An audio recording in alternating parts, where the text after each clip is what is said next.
There was a time when we were all in a tribe, right? So every transaction was just between a tribe.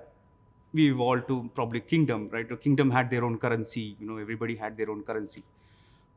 Then it again evolved to a country, right? So now every country has their own currency, right? So INR is Indian currency, USD is a US currency, right? So everybody had their own currency now. So there's a transaction that is happening within the country, and when the transaction happen outside the country, you have these, different type of exchanges where you transfer money and pay them in USD.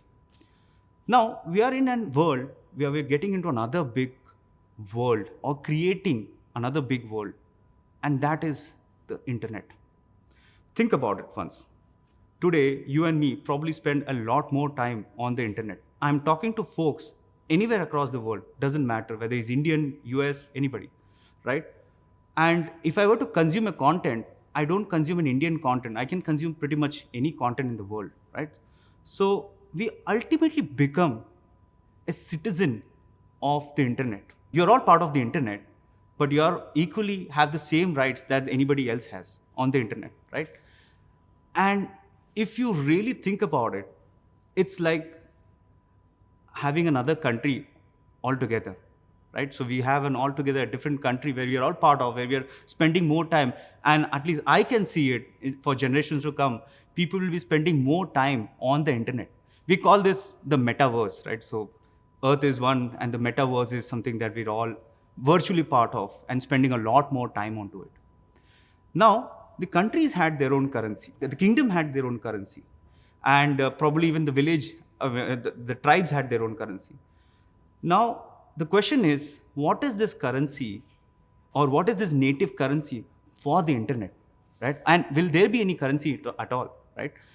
And when you think about it, you realize this is something that is inevitable, something that would come. A monetary system would come, which is very native to the internet.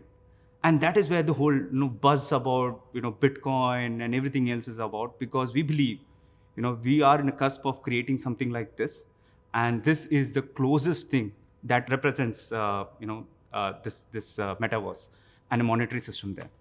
And that is where we're all talking about. We are at a point where we believe that a switch from a traditional transaction that is happening at a geographical level.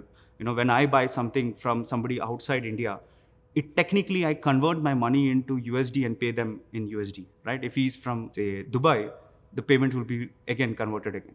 But here we are talking about internet, right? So you and me are same. If I chat with you, it is same. But why my payments has to be different? Why it still has to be routed, and the delivery of your payment can be based on different things. So that's where the whole native internet currency came into place, right? That's where the whole concept, everybody's talking about it. And that is where we are creating this whole metaverse where this internet money exists. And, and this whole story is all about that.